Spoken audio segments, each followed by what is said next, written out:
What is up, guys? DT Ninja here to bring you my Full Metal Panic Invisible Victory Episode 7 review, Giant Killing. And like the episode, this was killer. I thought this episode was very well done. Last week was a little disappointing, but this was definitely a step in the right direction, a step up from what it was. You know, last week there wasn't a lot of action. You know, you got a little action at the beginning, but this week we got a lot. You know, we got the Yami Battle with Sosuke with his Savage against the M9 Grenzback. You got him in a desperate situation. You know, he has very little ammo and he's against this electronic machine, basically. It's almost like a high-powered jet. I mean, it can fly. And, like, he's just got this, you know, AS unit that's on the ground, similar to, like, a tank. But what's interesting, he used strategy to pull out the win. And I really like seeing that, showing his intellect and his skill is far beyond that of the pilot that was, you know, in the M9. So it was really great seeing him in that respect. It was also great seeing him showing his desperation, you know, after he realizes, you know, Kurama is up in the stands, you know, watching from afar. He sees there's this huge helicopter coming at him, and he doesn't hesitate. He just takes that grappling hook from the M9 unit, starts swirling it around, tosses it, and what's crazy about this, he runs straight at it, and there's missiles flying straight at him. And he doesn't blink. He doesn't even, you know, hesitate at all. He goes straight into those missiles and they hit him head on. And then he jumps for it and tosses it and brings it down. That was freaking awesome to see. That was a really awesome scene. This episode had some great action. It was nice seeing Nami and Sosuke's interaction towards, you know, the beginning where he realizes maybe she's a whispered. She has this technology, black technology. She has knowledge that she's not supposed to have. She just automatically knows how to rewrite the system for the AS unit. So that was really great to see as well. And like I said, the interaction before he goes off to the Yami Battle. She's like, come back in one piece. And then you see that image of her in blood. You get that darker image, you know? That was something that I felt the last episode was missing. So I did like that. And towards the end, obviously the suspenseful scene with the countdown and Nami being held hostage with the gun to her head. You know, it was a great episode. I thought the episode was very well done. Now, was it perfect? No, it was not perfect. There were some scenes that I wish that were pushed forward, had more details, and we're going to get to those. So overall, the episode, I felt, was very well done. Let's get to the things that I noticed. Okay, so first thing I noticed is the episode, like I said, they followed the novel very well. They followed it very closely. Now, something, the very beginning, you know, Michelle Lemon is in the jail. He's in, you know, the police jail. And you see him being told, Michelle Lemon, you have a guest. And they let him out of jail, and it's Bordet. Bordet, I think his name is Bordet. It's French, but he says Taicho, which means captain. But they don't really say that, you know, It's just right into the intro. So we get that idea that he is actually someone more important than just a journalist. So that was really great to see. A great intro as well. So Lemon definitely is someone not to mess with, because obviously he's a captain. So that was really great to see. And I think his name is Bordet, he's French, so I don't know how to say it in French because I'm not French. I don't know how to speak in French, but anyways, that was great to see. And like I said, it followed the novel pretty well. But we're going to start with the first interaction, okay? This is page 117 in the novel. If you guys want to follow along, I've put the same novel as I have in the last two episodes in the description so you guys can follow along. This is where Nami is basically saying, come back in one piece, be careful, Sosuke. And he's like, I will. And she's like, I'm not talking about you. I'm talking about my AS unit. And of course, she's just, saying that. But when she kind of moves her head a little bit, she's like, but seriously, come back in one piece. And that's when we see that image of her in blood. Well, on 117, there's a little bit more. There's a little bit more to that. Okay, so I wanted to go over it. So basically, she says, "Be careful," and he says, "Affirmative. Do not worry." And he says, "I'm not worried about you. I'm worried about my AS." Oh, still, Nami hesitated and glanced down at her feet. Maybe it's pointless even saying this, maybe kind of unreasonable, but you better come back in one piece. And he says, "That is my intention." Something urgent flashed across Nami's eyes, but the optical sensor blurred her facial expression. So that must be what the bloody, darker image of her being shown is. She says, "All right, you are so treating us to something when it's over too." And Sosuke couldn't help but find him that smile alluring. So she's smiling at him. And he was so tempted to abandon his quest at that very moment and return to Namsak with her. So you see him like almost push, like the button. Well, in that moment, it says that he wants to abandon his mission. This is what it says. And the idea had such a strong appeal. In fact, he was suddenly seized by the strong impulse to climb down from his AS, take her into his arms, and hold her tight. Why was it, regardless of his intentions, this doubt kept surfacing in his mind again and again? Is it too late to turn back, to stop taking such dangerous risks altogether, to live freely and happily and easily with Nami, and enjoy each day in Namsak with her? Is it so wrong to want to live that way? What's wrong with me? Nothing. He was just being foolish. Why is this happening to me now? What should I do? As these troubling thoughts bubbled to the surface, Sosuke suddenly remembered the reason why he was there in the first place.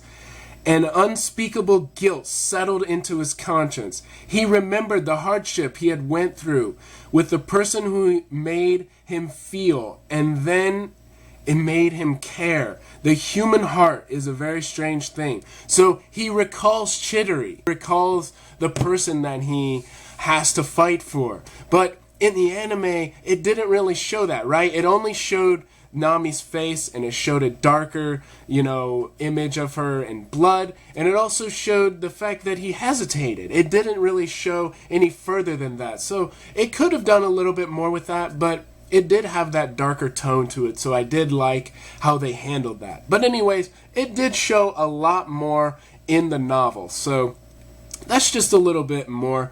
Like I said, he wanted to jump down from the AS unit and actually embrace her, kind of like she did to him after the battles at the arena. So that was his true feeling. But as you could see, he had doubt, guilt, something building up. Why am I here? What am I doing? So there's something bigger, as Lemon had, foreseen, that he's going after. He's going after Amalgam. He finally realizes his motives to fight. So that's before he goes off to the Yami battle. So anyways, I wanted to share that with you guys. Okay, the Yami battle. Sosuke Savage against the M9 Grenzbag. Now, obviously, in a normal battle like this, the Savage has no chance in hell, especially in the ruins area, okay? They're like in this abandoned ruins of a church, and they got these pillars set up everywhere, so it is a little strategic battle, but as far as this goes, the M9 has ECS. It has an electronic system, so it is already superior. It's highly advanced.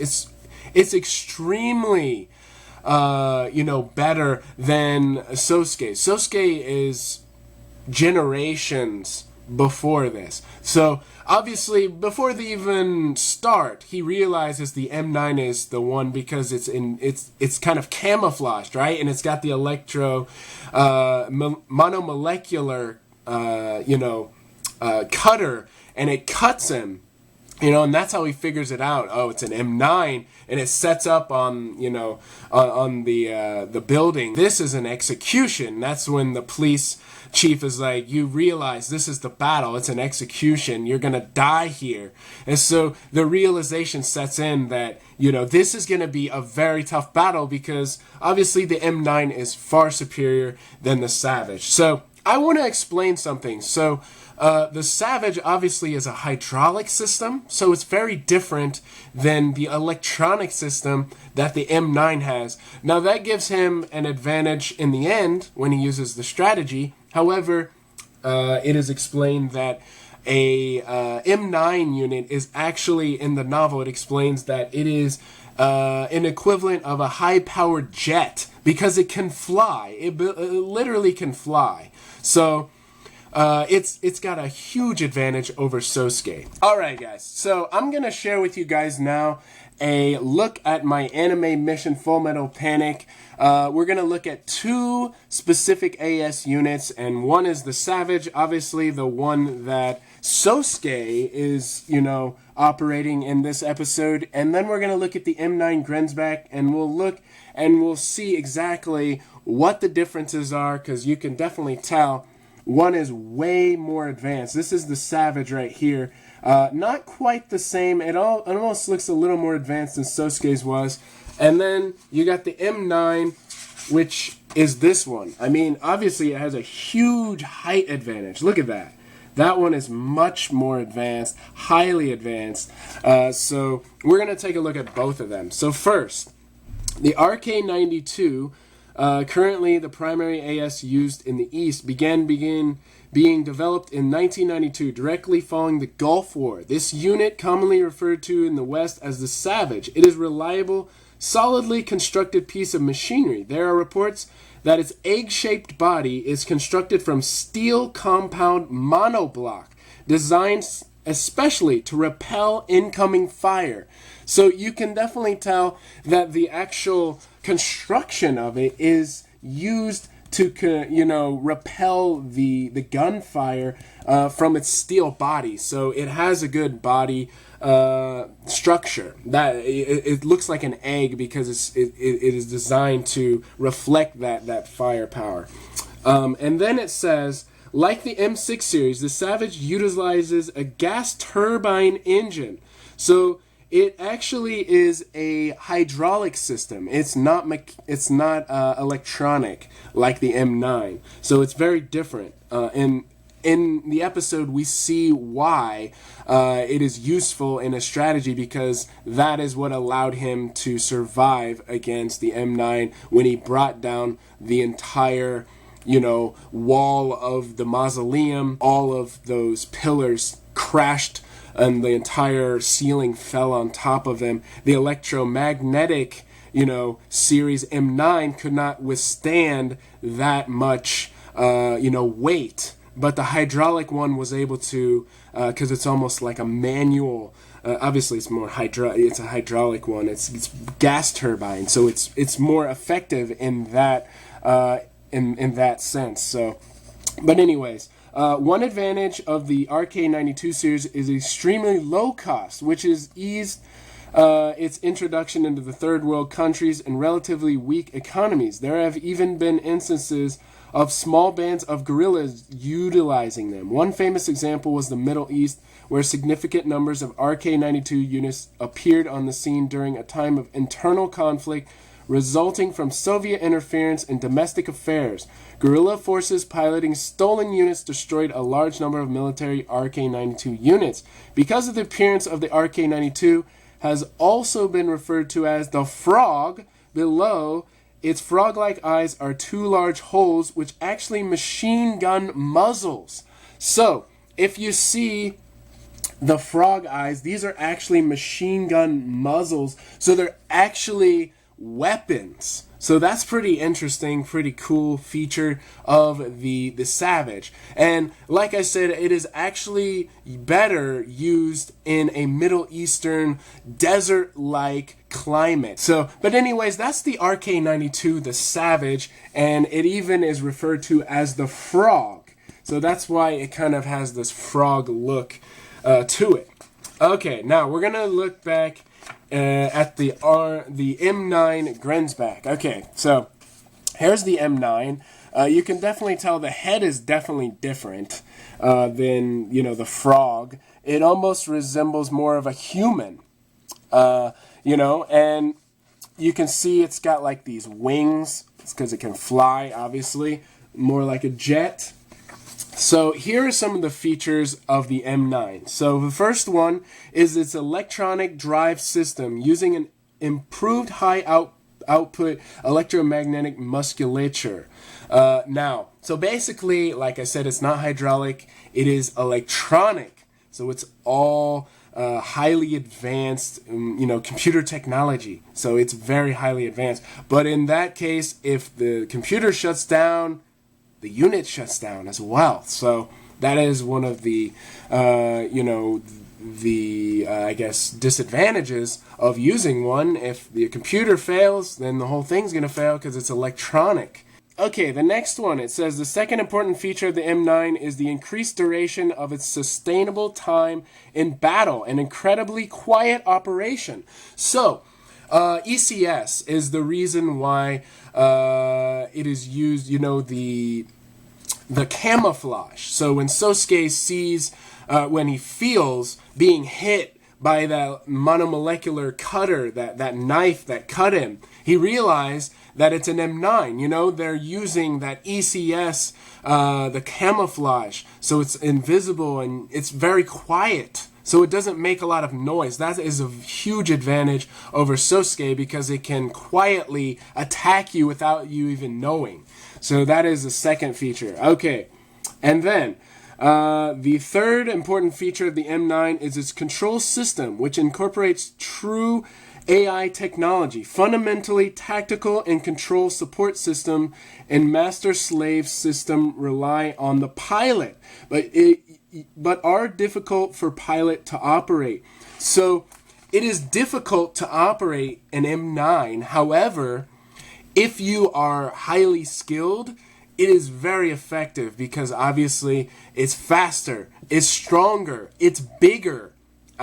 So those are the advantages against, Sosuke when he fought the M9. But obviously he fought against an M9, right? He's been with the Arbalist. He's had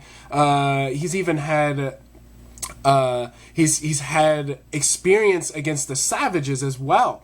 So he's had experience using both of these. So in this deathmatch, in this execution, as they call it, he was able to use strategy, and I found that very, very interesting how he was able to pull out a win using his knowledge, using his tactical wits. So it was really great seeing that. And like I said, strategy, basically he went in the mausoleum, basically taking a huge gamble, using that heat hammer and destroying the pillars so that the roof would collapse on top of the electromagnetic system of the M9, crushing its weight and then being victorious. That was his plan, and it worked. It worked very well. So really, strategy was the only way to win in that fight.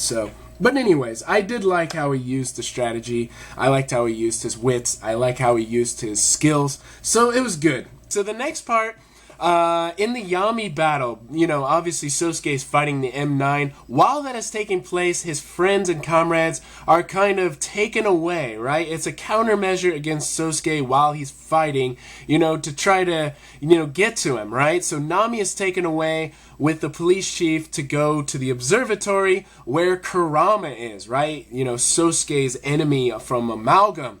So that's going to be, used later on in the episode. Obviously, Nami is going to be used to get to Sosuke. And then Ash and the others from the team are taken to a pig farm. Okay, and you see this meat grinder there, and they're like, step up there, and they're like, are you crazy? And they have guns, and they're trying to force him, to go there. And so basically they're trying to kill them and make them food for the pigs. Well, when Lemon shows up like a boss, right? He shows up, he's like, get down, because he knows them. And then he's like, kill them. And then the bullets go flying by. One of them hits one of the soldiers in the head. It's kind of funny. And he falls into the grinder. I'm pretty sure I saw that right. It looked like he fell into the grinder. So I thought that was kind of funny, actually. Another thing. In the novel version of the story, when Sosuke is fighting in the Yami Battle, he defeats, the amalgam soldier in the M9, and he finds out he's a mithril soldier. But before that, he uses his weapon to knock him right in the head. So he knocks him in the head, and I'm going to show you that scan with you guys. So you can see right there, you can see he's about to, basically knock him out with his weapon, his heat hammer. But in the anime version, it shows him actually grab him from the M9 and picks him up so he looks like a little ant. And I kind of like what the anime did. That was very interesting. And he explained, like, you're burning up, from the fingertips. It's just... So I kind of like what they did there. That was interesting. Now, the last part. When Kurama has Nami and he brings her out and he puts a gun to her head and he's like, come on out, Sagara. I have her. If you don't come out in 10 seconds, I'll blow her brains out. This is the desperation. This is where the suspense comes from. So I like that part of the episode. It was more darker. It was also, like I said, suspense. There was some suspense. It had that, Sosuke was hesitating, and then you get the countdown. It went like 10, obviously, and he's looking around and he's surrounded by the soldiers and the police chief. There was no way out there, so he's kind of thinking, what can I do? How can I survive and still get her out of there? So it seemed like an impossible mission. I kind of wish it had like flashes, of images, of why he should save her. She has this dream of rebuilding this school. She doesn't deserve to die. So I kind of was a little disappointed. I wish towards the end, where it went to 5, it said Chidori. I wish that we got that image of Chidori in his mind, but it didn't really say. It just said Chidori, and that was the end of the episode. And that's something that I felt that, lacked in the last episode. It kind of lacked in this one as well, but it did show a little more emotion. It showed hesitation on his part. So I did like that scene. Now, the novel goes further, so I want to share part of the novel with you guys. If you guys want to follow along, it's page 160. He says, come out and throw away your weapon. If you don't, I'll kill her. I'll give you 10 seconds. So it goes on. It's like 10. The private army of chiefs surrounded Nami. It was not a number someone could take out in an instant, so he was surrounded. 9. If it's Kurama, he's serious. It's just not some bluff. Besides, why? What a bad premonition. Now, it's obviously talking about, something bad happening to her. 8. What now?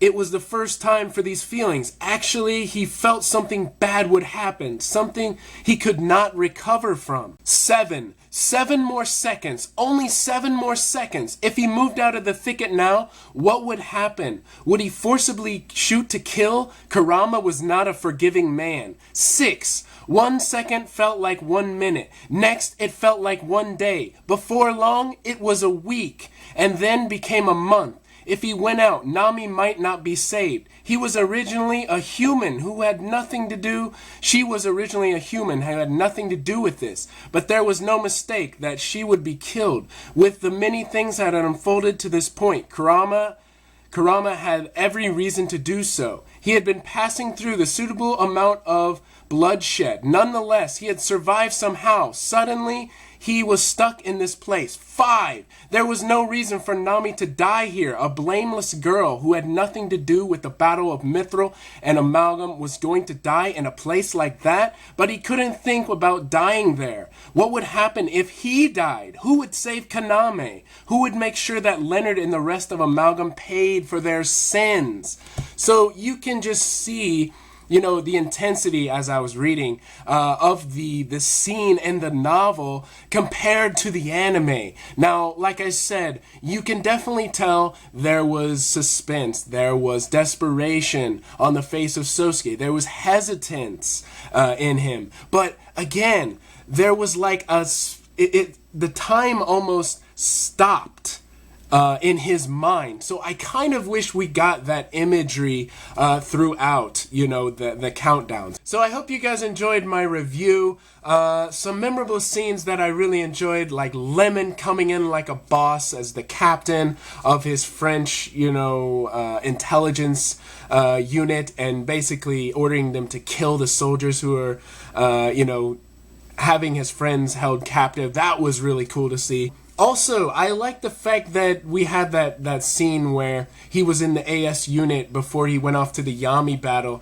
and how Nami says, "Come back in one piece," and you get that scene where he sees her, you know, on the screen, is very similar to how Kaname said goodbye before he went off to the mission to save the school. Another reflection of their characters being very similar.